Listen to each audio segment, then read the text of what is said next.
6h19 pelo horário de Brasília. Um ótimo dia para você que segue com a gente aqui nessa Sexta-feira Santa. Vamos direto para Brasília já para te contar que o ministro do Supremo Tribunal Federal, Alexandre de Moraes, determinou a soltura de 3 oficiais da Polícia Militar do DF, do Distrito Federal, que são réus no processo dos atos criminosos do dia 8 de janeiro. Outros 4 oficiais tiveram as prisões preventivas mantidas e o Isaías Godinho vem conversar com a gente ao vivo para nos contar um pouco mais sobre essa decisão do ministro. Bem-vindo, Isaías. Bom dia para você.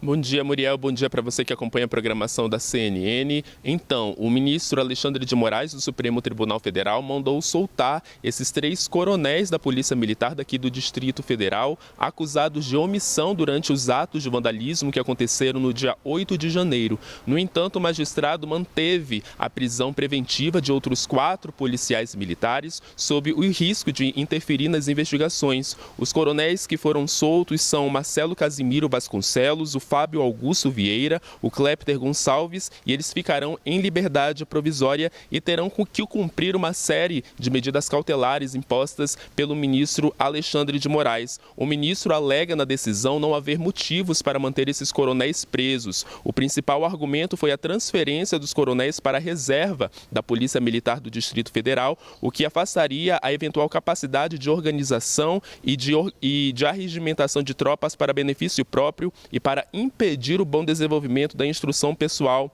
Os militares vão ter que utilizar tornozeleira eletrônica, eles estão proibidos de sair daqui do Distrito Federal e eles devem se apresentar todas as segundas-feiras na vara de execuções penais do Distrito Federal. Eles estão proibidos de deixar o país, eles vão ter que entregar os passaportes à justiça e esses documentos devem ser cancelados. Além disso, eles terão as autorizações e certificados para o uso e porte de arma de fogo também suspenso por determinação de Alexandre de Moraes. Eles estão proibidos também de utilizar as redes sociais e de se comunicarem com outros investigados. Clepter Rosa e Fábio Augusto Vieira são ex-comandantes da Polícia Militar do Distrito Federal. Na ocasião dos atos de vandalismo do dia 8 de janeiro, Vieira comandava a corporação e foi afastado das funções. Eles foram presos, como eu disse anteriormente, acusados ali de omissão durante os atos de vandalismo. Em tese, eles prejudicaram e retardaram as investigações,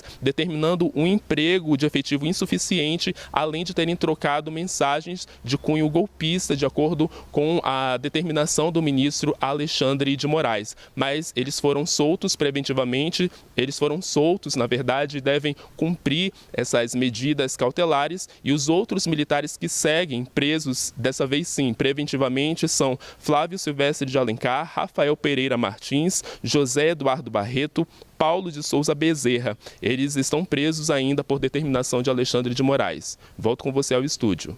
Muito bem, Isaías fez um resumão para a gente dessa decisão importantíssima do ministro. A gente vai agora repercutir essa decisão com Débora Bergamasco, que vem conversar com a gente, nossa analista, e ela tá chiquérrima. Estamos de azul nessa Sexta-feira Santa. Sexta-feira que é santa, mas a gente também é santa, Brasil. Aquela que usa o meme da internet, né? Mas ao contrário. Muito chique você está, viu, Débora? Bem-vinda, bom dia. Muito obrigada, bom dia. Eu fiquei na expectativa. Eu falei, e a gente que é? Aí eu fiquei na expectativa. O que vem por aí, Muriel? Como santa. Quem disse? Quero te ouvir, viu, sobre a decisão do Moraes. Falar de coisa séria, né? Bom dia para você, bom dia para todos que nos acompanham. Olha, vamos fazer aqui uma retrospectiva, né? O Isaías fez um ótimo resumo aqui pra gente. E vamos lembrar que logo depois do 8 de janeiro, cerca de 2.000 pessoas foram presas por conta do 8 de janeiro. E aí, várias foram liberadas rapidamente, várias outras continuam presas até agora, mas as investigações não foram concluídas ainda. Então, tem alguns núcleos, né, que seguem em curso de investigação. Quem foram os executores? As pessoas que, de fato, apareceram nas imagens, depredando. Tem gente que foi até julgada já, né, com sentença pronta e já está cumprindo sentença. Então, os executores, a busca para tentar entender quem são os financiadores, os autores intelectuais e autoridades públicas envolvidas, né? E aí, esses citados pelo Isaías entram, liberados pelo ministro Alexandre de Moraes, entram nesse escopo da investigação das autoridades públicas envolvidas, né? Porque eles eram comandantes da Polícia Militar aqui do Distrito Federal, ok. Agora, trazendo aqui para o campo nacional, para a esfera federal, queria falar para vocês que o ex-presidente Jair Bolsonaro também é investigado no sentido de os investigadores tentam ver se tem uma conexão entre o que aconteceu no 8 de janeiro, em que Bolsonaro já não era mais presidente, mas o que estava acontecendo alguns meses antes, logo depois do segundo turno, teria aparecido, de 2022, teria aparecido uma minuta golpista. A gente fala tanto disso, né? Ou seja, uma minuta golpista que teria sido discutida entre comandantes das Forças Armadas que teriam repreendido o presidente, ou então o presidente Bolsonaro, ministros de Estado e o próprio assessores e o próprio Jair Bolsonaro. Então, há uma investigação ainda em curso, especificamente, para tentar entender se havia conexão.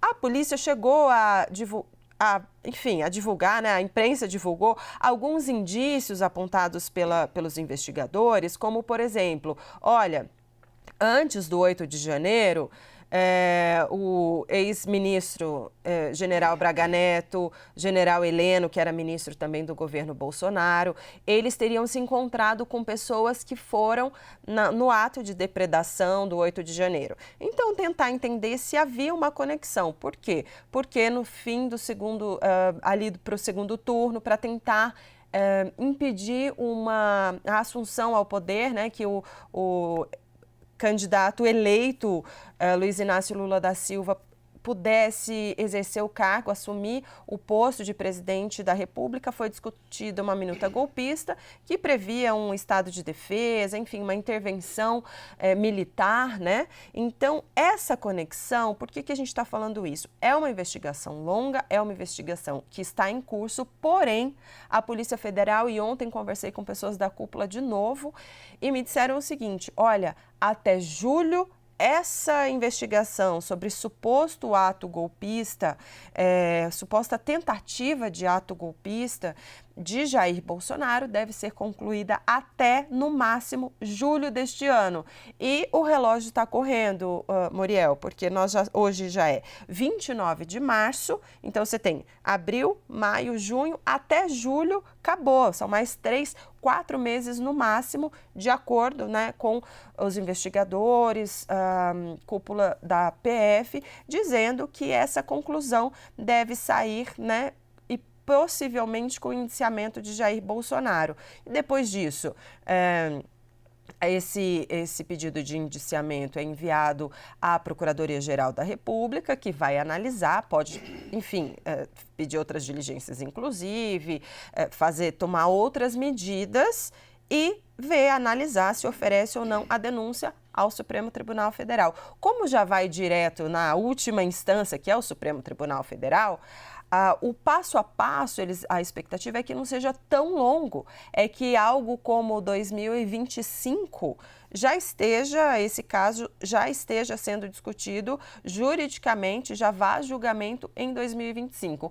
É óbvio que, né, que no Brasil é um tempo muito longo, né, Muriel? Muita coisa pode acontecer, mas então é interessante essa conexão de como Alexandre de Moraes está dando vazão, né, e continuação aí a esse caso. Eram 2.000 no começo presos, né? E aí, olha, liberando, ou seja, o 8 de janeiro, os envolvidos e a investigação e os presos está caminhando. E quando caminha, quem vai junto nessa história? Jair Bolsonaro. Vai ser interessante a gente acompanhar dia após dia o que vai acontecer. E se a gente for comparar também com o que tem as operações têm descoberto nos últimos tempos, se a gente comparar com o que a gente pensava que estava se encaminhando no ano passado para como está se encaminhando agora essa investigação, é impressionante, né, Débora? Porque se a gente for lembrar, depois da Operação Tempus Veritatis e com o que a gente acompanhou, inclusive os depoimentos que foram liberados, divulgados pelo ministro Alexandre de Moraes, que retirou o sigilo dos depoimentos, é impressionante. Muita coisa muda e aí sim, Jair Bolsonaro pode vir a se complicar ainda mais. Pode vir a se complicar ainda mais. Ele, ex-ministros dele, autoridades, empresários. É assim, você sabe como começa e não sabe como termina. Eu acho que até o meio do ano, né, até julho, as coisas vão se encaminhar e serem concluídas, pelo menos na parte, digamos assim, da cúpula do que era o governo no ano passado. Então, vai esquentar. E a gente tem que lembrar que é o seguinte, julho começa o quê? A esquentar os motores mesmo para valer para a eleição de outubro, eleições municipais. Nossa, mas o que tem a ver ex-presidente com eleição municipal? Tudo. Por quê, né, Muriel? Na eleição municipal é quando você começa a construir as bases, é como se fosse o alicerce para a eleição de 2026 presidencial. Porque quando você elege, você faz as bancadas lá nas cidades, nos municípios, mais de 5 mil pelo Brasil. Os vereadores, o prefeito, isso vai garantindo a capilaridade do candidato à presidência lá em 2026. Vai garantir que lá na cidade, onde ele não consegue, o Brasil é continental, onde ele não consegue viajar o Brasil inteiro, ele tem ali uma pessoa, se um aliado dele ganhar, uma pessoa pedindo voto para ele, porque sabe que depois, se ganhar, pode ser atendida ali na região. Então, você fazer uma boa bancada de vereadores no município, de prefeitos, o quanto isso é fundamental, é basilar mesmo depois na eleição de 2026. E é por isso que Brasília para, né? Depois de julho, a política aqui em Brasília, os parlamentares e o próprio governo federal se volta, né, foca mesmo nas viagens pelo Brasil, no apoio a candidatos a prefeito em capitais, e o presidente Lula prometeu fazer isso, viajar pelas capitais para divulgar o seu próprio governo, os feitos do governo, mas também de olho nessa costura de eleição municipal. Nossa, Muriel, mas olha, a gente saiu da investigação, vamos parar na... E a gente vai longe. A gente vai longe. Se deixar aqui, a gente vai longe. E sabe o que eu estava lembrando? Eu estou abrindo aqui no nosso site da CNN Brasil uma matéria que saiu ontem, no fim da tarde, basicamente, e que é uma pesquisa feita pelo PP, pelo Progressistas, que testou alguns cenários eleitorais pensando em 2026. Levando em consideração, né, que Jair Bolsonaro segue inelegível, obviamente, e aí o cenário é muito curioso, e agora a gente começa a ir para outro caminho. Mas, rapidamente, só para a gente poder passar essa pesquisa... Eu gostei desse assunto, vamos. Então, essa pesquisa... Daniel, editor-chefe, perdão. Vamos fazer rapidamente essa pesquisa aqui, porque Lula e Michele Bolsonaro, então, segundo o PP, Lula teria, a pesquisa do PP, no caso, encomendada, né? Lula teria 44,5% dos votos e a Michele Bolsonaro teria 43,4% dos votos. Lula e Tarcísio de Freitas, Lula teria 43,9% e Tarcísio 40,8%. De todos, assim, disparado nessa pesquisa, quem está mais forte é Michele Bolsonaro, como opositor, realmente, como opositora, no caso, de Lula, levando em consideração que Jair Bolsonaro pensa, então, em levar adiante um legado dele e em tentar continuar essa polarização, não é?